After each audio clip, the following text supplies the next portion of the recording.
Morning বন্ধুরা, আজকে সকাল থেকে আবারও একটা নতুন দিন শুরু করছি তোমাদেরকে সঙ্গে নিয়ে।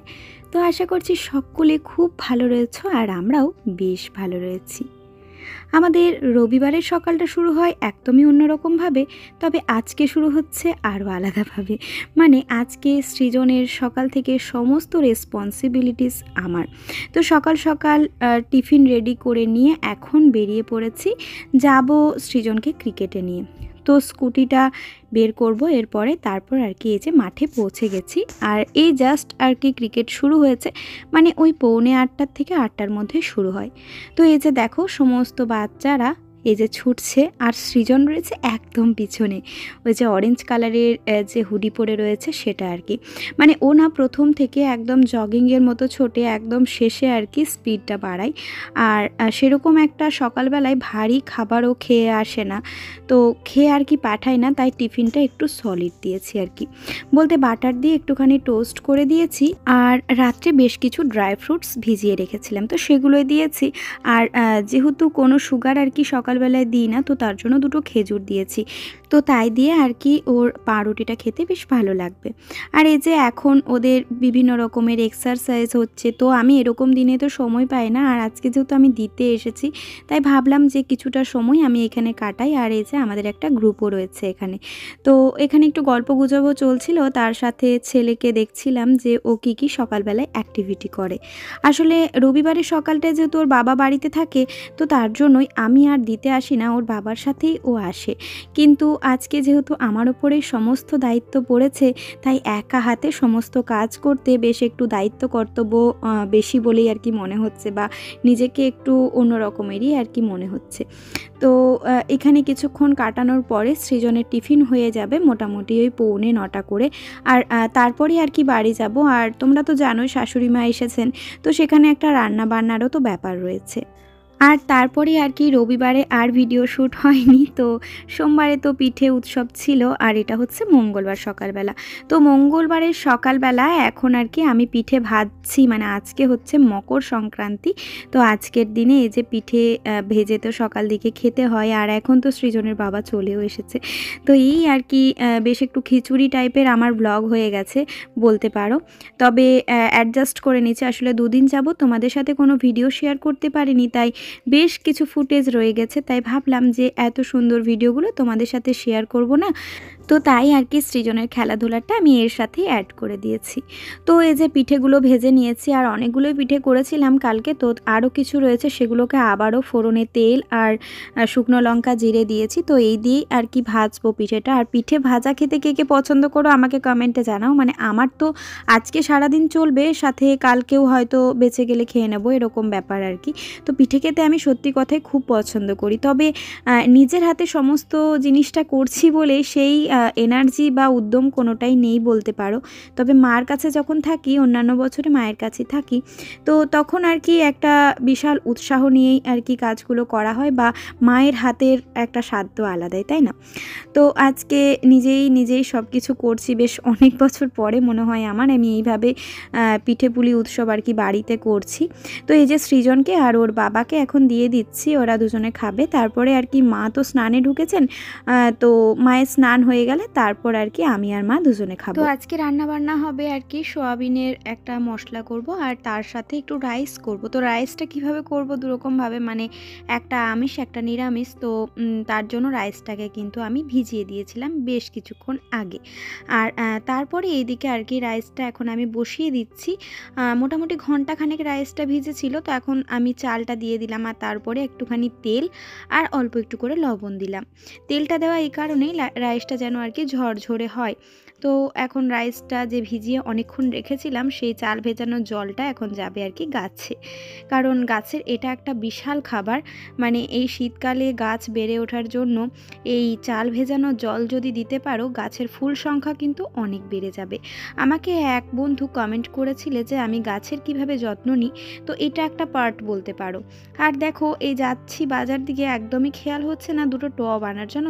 তো এই গাছগুলোকে না আর কি লাগানোই হচ্ছে না, আসলে একা হাতে 2টো দিন বের করলাম, তারপরে এদিকেও একটুখানি চাপের মধ্যে রয়েছি, তো তার জন্যই আর কি হয়ে উঠছে না।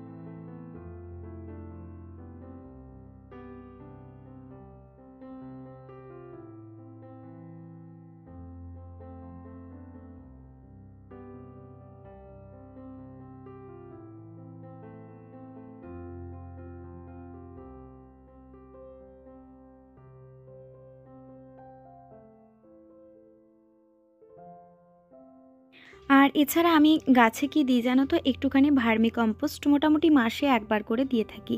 আর তাছাড়া যদি হাড়ের গুঁড়ো আমার বাড়িতে থেকে থাকে সেটাও অল্প একটু করে, মানে ওই 1 চামচ মতো আর কি দিই, কারণ প্রচণ্ড দুর্গন্ধ বের হয় তো হাড়ের গুঁড়ো থেকে। তো যেহেতু আমার বেলকানিটা একদমই অ্যাটাচ রুমের সাথে, তাই সেটাকে একটু অ্যাভয়েড করি, তবে কখনো কিন্তু দিয়েও থাকি। তো এইদিকে সোয়াবিনটা আমি ভেজে নিচ্ছি, আর ততক্ষণ এদিকে একটা মশলা আমি পেস্ট করে নেবো। এখানে নিয়েছি টমেটো, নিয়েছি হলুদের গুঁড়ো, জিরের গুঁড়ো, একটুখানি ধনের গুঁড়ো, আর অল্প একটু করে আদা। যেহেতু পুরো রান্নাটাই নিরামিষে হবে, তাই মনে হচ্ছে এই কয়েকদিন যাবত তোমাদের সাথে নিরামিষ রান্নাগুলো একটুখানি শেয়ার করি। তো এই যে এখন আমি এর মধ্যে দিয়ে দিলাম, এরপরে আর কি জল দিয়ে এটাকে পেস্ট বানিয়ে নেব। আর ওইদিকে হালকা তেলে আর কি আমি সয়াবিনটাকে কিন্তু ফ্রাই করছি। খুব একটা বেশি আমি তেল যেহেতু ইউজ করি না, তো তার জন্য একদমই হালকা তেলে এটাকে ফ্রাই করেছি। আর ওইদিকে বেশ কিছু সবজি আর কি কুচিয়ে রাখা হয়েছে, মানে ওটা আর কি মাই কুচিয়ে দিয়েছে, তো সেটাকে একদিকে রেখেছি। এখন এটাকে আমি তুলে নিলাম। তারপর এর মধ্যে আমি অল্প একটু করে সর্ষের তেল অ্যাড করে এর মধ্যে গোটা গরম মশলা, মানে দারুচিনি, লবঙ্গ, এলাচ দিয়ে দিলাম গোটা জিরে, সাথে দিলাম তেজপাতা। এরপরে দিয়ে দিলাম আলুগুলো কেটে রাখা। এটা আর কি মোটামুটি ওই তরকারির যেমন আলু হয় সেরকমভাবে কেটেছি। তারপরে যে মশলার পেস্টটা বানিয়েছিলাম সেটা দিয়ে দিলাম। এখন এটা মশলাটাকে ভালো করে কষাতে হবে। আর অল্প একটু করে লবণ আর একটুখানি স্বাদ মতো চিনি দিলাম। সাথে একই সাথে ভেজে রাখা সয়াবিনগুলো এখন আমি দিয়ে দিলাম। এখন কিছুই না, ফ্লেমটাকে লো করে আলুটা সিদ্ধ করা পর্যন্ত ওয়েট করতে হবে। তো এইদিকে দেখো মোটামুটি কষানো হয়ে গেছে। অল্প একটু করে গরম জল আর ফেটিয়ে রাখা টক দই আমি এর মধ্যে দিয়ে দিলাম। ব্যাস, টক দইয়ের যে বাটিগোলা জলটা সেটাও দিয়ে দিলাম। মোটামুটি জলের কোয়ান্টিটিটা একটা লেভেলে চলে আসলো। এখন এটাকে ভালো করে মিশিয়ে নিতে হবে। আর অল্প একটুখানি চেখেও দেখে নিলাম যে ঠিকঠাক আছে কি না। তো লবণ টবণ মোটামুটি সবই ঠিকঠাক। এখন জাস্ট ফুটে আসলে উপর থেকে গরম মশলা, সাথে কিন্তু ঘি দিলে খুব ভালো লাগবে, কিন্তু আমার শাশুড়ি মা যেহেতু ঘি খান না, তো তার জন্য আমি ঘিটাকে কিন্তু একটু অ্যাভয়েড করলাম। এখন আমি বানাবো আর কি নিরামিষ ফ্রায়েড রাইস। তো তার জন্য এদিকে আমি কাজুটাকে ভেজে তুলে নিলাম। এখন এর মধ্যে গোটা জিরে আর তেজপাতা ফোড়নে দিয়েছি। গোটা গরম মশলা কিন্তু দিইনি, কারণ আজকে ফ্রায়েড রাইস করছি না, এটা হচ্ছে জাস্ট ভাত ভাজা বলতে পারো, বা সবজি দিয়ে ভাত ভাজছি এরকম আর কি। তো পুরো সবজিটাই আমি এর মধ্যে দিয়ে দিলাম। একই সাথে আমি সবজিটাকে কিন্তু নুন দিয়ে ভেজে নিচ্ছি। তো প্রথমেই যেহেতু আর কি নিরামিষভাবে করছি বললাম, তো তার জন্য সবজিটাকে আগে আমি ঢেকে ঢুকে ভেজে নিয়ে একটু তুলে নিয়েছি। আর তারপরে এর মধ্যে গোটা গরম মশলা, মানে ওই আর কি একটা এলাচ, একটা লবঙ্গ, অল্প একটু করে দারুচিনি দিয়েছি। আর হচ্ছে কাজুটাকে আর কি আমি ভেজেছিলাম, কিন্তু কিশমিশটাকে ভাজতে ভুলে গেছিলাম, তো কিশমিশটাকে এখন আমি এর মধ্যে দিয়ে দিলাম। একটু ভিজিয়ে রাখলে ভালো হতো, কিন্তু আমি একদমই ভুলে গেছিলাম। তো ব্যাস, এটাকে এখন একটুখানি হালকা হাতে ভেজে নিচ্ছি। আর তারপরে ওইদিকে আর কি ভাতটাকেও কিন্তু আমি জল ঝরিয়ে রেখেছি, তবে ভাতটা একটুখানি মেলে রাখলেই বেশি ভালো হতো, তো সেটা আর কি হয়ে ওঠেনি। তো যাই হোক, এইদিকে আমি কিন্তু ভাতটা একদম হাঁড়ির থেকে দিয়ে দিচ্ছি। তবে ভাতটা বেশি ভালো হতো যদি আমি একটা থালার মধ্যে একটুখানি হাওয়াটা আর কি পাওয়াতাম, তাহলে বেশি ভালো হতো, মানে একটু ঝরঝরে হতো ব্যাপারটা আর কি। তো এখন এটাকে আমি ভেজে নিচ্ছি। আর আজকে খুব একটা চিনি দিয়ে রাইসটা করব না, মা আর কি খুব একটা মিষ্টি খেতে পারেন না, তো তাই আর কি একটুখানি নোনতাই রাইসটা করব। খুব ভালো হয়েছিল খেতে, জানো তো। এই যে অল্প একটু করে চিনি আমি এর মধ্যে কিন্তু অ্যাড করে দিলাম। এখন চিনিটাকে বেশ ভালো মতো করে এর মধ্যে মাখিয়ে নিয়ে আরও একটু হালকাভাবে এটাকে ভেজে নিতে হবে। তো এই যে রেডি হয়ে গেল নিরামিষ ফ্রাইড রাইস বলতে পারো, বা একটু লবণও হয়েছিল। এখন দিয়ে দিলাম একটুখানি গরম মশলা। কি বলো না, এই ফ্রাইড রাইস জাতীয় এই ধরনের জিনিসগুলো, এগুলো কিন্তু একটু ঘি দিলেই না টেস্ট হয়ে যায়, কিন্তু ওই যে ঘিটা চলবে না, এটার জন্যই আর কি দিতে পারছি না।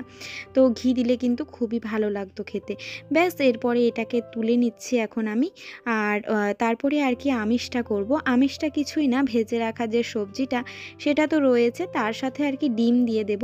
আর অল্প একটু পেঁয়াজও দিয়েছিলাম। আর আমি তোমাদের সাথে এটা শেয়ার করতে পারিনি, লেট হয়ে গেছিলো অনেকটাই, তো তার জন্যই। তো ব্যাস, এটাকে এখন হালকা হালকা করে ভেজে নেব। ওইদিকে সৃজন ওর বাবা দুজনেরই প্রচণ্ড খিদে পেয়ে গেছিলো, তো তার জন্যই বলতে পারো। ব্যাস, এটাকে একটু একটু দিচ্ছি, আবার একটু একটু মাখিয়ে নিচ্ছি, আবার একটু একটু দিচ্ছি। তো এইভাবেই আর কি এটাকে মিক্স করে নিচ্ছি। আর এর মধ্যে যদি একটু বিরিয়ানির মশলা থাকতো সেটা দিলে আরও ভালো লাগতো, কিন্তু আমার কাছে এই মুহূর্তে সেটা ছিল না। আর চিকেন কষা দিয়ে তো দুর্দান্ত লাগতো, কিন্তু আজকে আর চিকেনের এদিক ওদিক করলাম না। একেই তো নিরামিষ এমনি ব্যাপার রয়েছে, তারপরে আবার চিকেন টিকেন করলে আর কি অসুবিধা, তো তার জন্য চিকেনটা আজকে আর করলাম না। এই ডিম দিয়ে রাইসটা করেছি আর তার সাথে সোয়াবিন, খেতে কিন্তু বেশ ভালো লাগছিল। তোমাদের সাথে এই 2-1 দিনে একটু নিরামিষ 2-একটা রেসিপি বলতে সোয়াবিনের 2-একটা রেসিপি শেয়ার করব, কারণ মা তো আর পনির খান না, নয়তো পনিরের রেসিপিও শেয়ার করা যেত।